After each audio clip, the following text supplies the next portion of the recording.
We have a whole bunch to talk about today because not only did the second round of the draft happen, but so many new rumors are coming out. So let's get straight into it here. I went ahead and did the method that I did for my last conversational video when I think it was the Trey Young contract that was being negotiated. Austin Reeves, 4 years, $185 million. Do I think it's an overpay? No.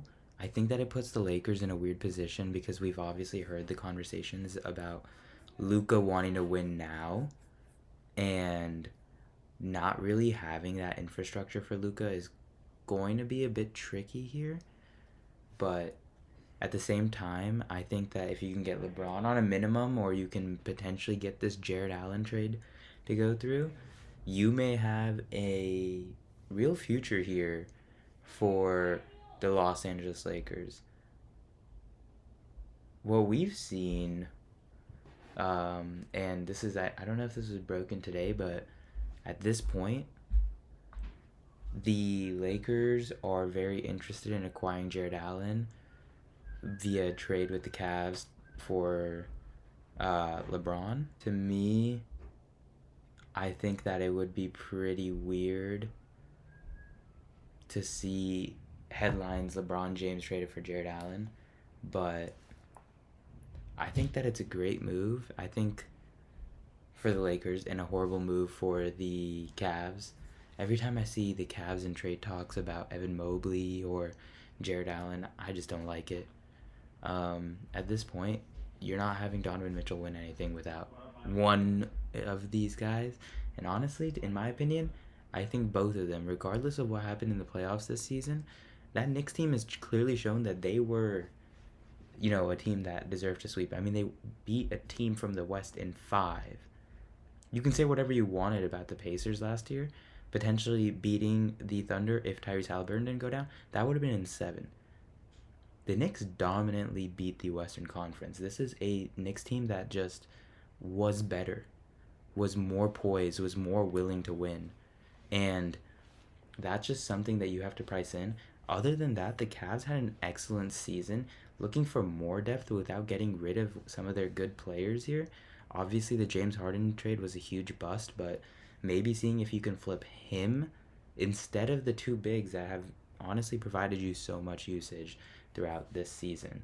There were some talks about the Pistons trying to get Austin Reeves. Didn't happen, so honestly, I don't really care. And we'll get back to the Pistons in just a minute here. We see that the Lakers trade with the Bulls. They get the 56 pick, and the Bulls get cash consideration, so cool. The Rockets trade the 31 and 55th pick to the Knicks for 39, 53, and a future second. So again, yeah, they're just trading up here, giving them a second round pick to do so. You see Beef Stew Isaiah Stewart traded for 3 future first round picks or second round picks. I'm surprised that the Grizzlies couldn't get a first in there. And I don't know if that's crazy, but in this trade market where you can get Mikal Bridges for 5, you're telling me Beef Stew's not worth 1? I think the Grizzlies have a steal here in Isaiah Stewart, who is literally only 25 years old. So he has still developmental years left in him. He's going to be more of the veteran guy as the team moves forward, but for now, some more developmental years. I honestly love this trade here for the Grizzlies. I'm very surprised that the Pistons only get this return, but hey, I think he'd just been on the market for so long that he'd appreciated in overall value. And obviously, Ja Morant trade rumors have never been louder. Multiple trades involving the 60th overall pick. Just a bunch of late round picks. And there's a lot of playoff teams that are looking into getting Kawhi Leonard. So there's a lot of talk about the Spurs. There's a lot of talk about the Raptors. I would honestly love him back in a Spurs uniform. He is my favorite player of all time.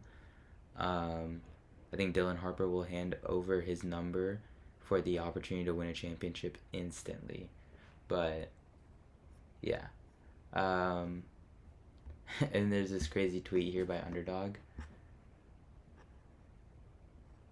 Every pick was traded except for number 50, for where the Raptors selected Jaden Bradley, which is pretty interesting. It's kind of showing the value of second rounders here.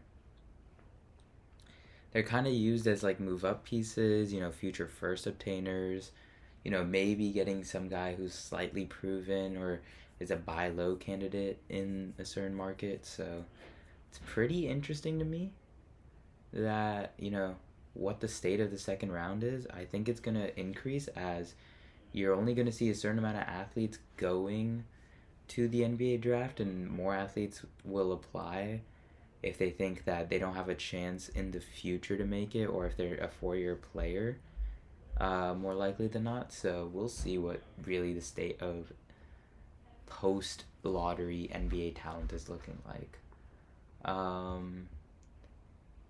The Wizards talk about extending Anthony Davis. Whatever. We'll see what happens. The big thing, multiple teams are strongly pursuing Lamelo Ball, and the Hornets are engaged in those trade conversations. I am very surprised at this.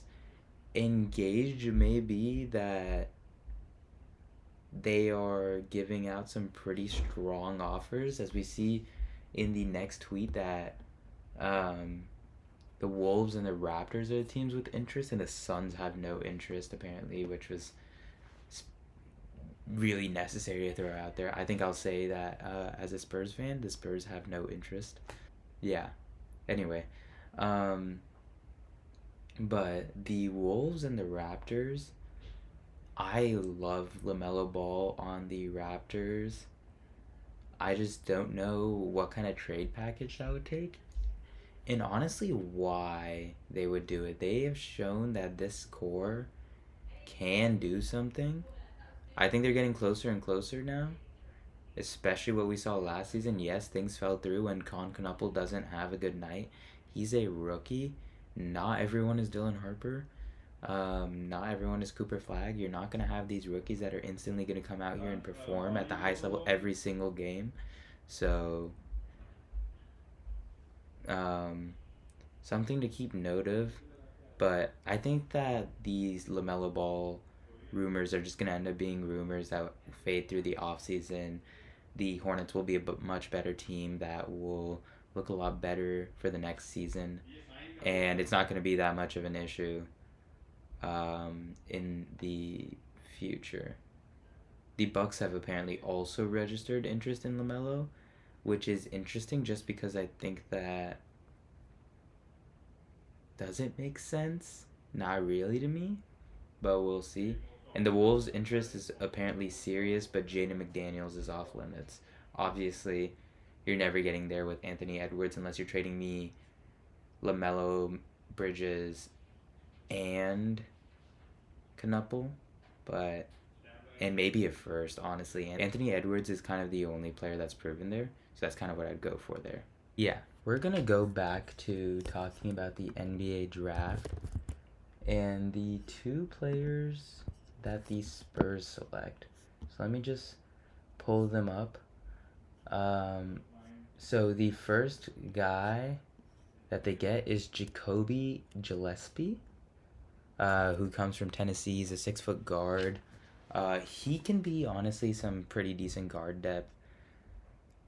If I'm going to be honest, I don't like the idea of getting a small guard because we had Jordan McLaughlin and we didn't really have any use for him. But honestly, coming off the bench, it doesn't really matter. You just need someone to have minutes here.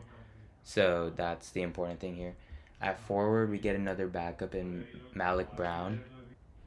Seeing these guys, I think an important thing is that Quaintance may be a G League two-way kind of guy just because of the injury status, meaning that we got to keep these guys on roster, which is super exciting just because we have the opportunity to really dive into our second round picks, see what they do next season. But yeah, overall, I think the Spurs have won this draft. But yeah, a lot of rumors today in the NBA. We'll see what comes to fruition, but I'm excited. Hopefully, this offseason goes better than what we've seen in the NFL.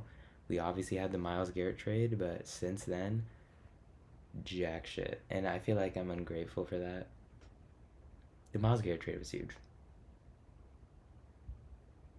But yeah, it still feels like jack shit to me. Um, yeah, I'm going to be posting at least about NBA or NFL content like once every other day minimum. I'll be streaming as well. So if you're interested in real money fantasy drafts, I'm your guy. And yeah, stay tuned. I'm excited for this NBA season. Peace.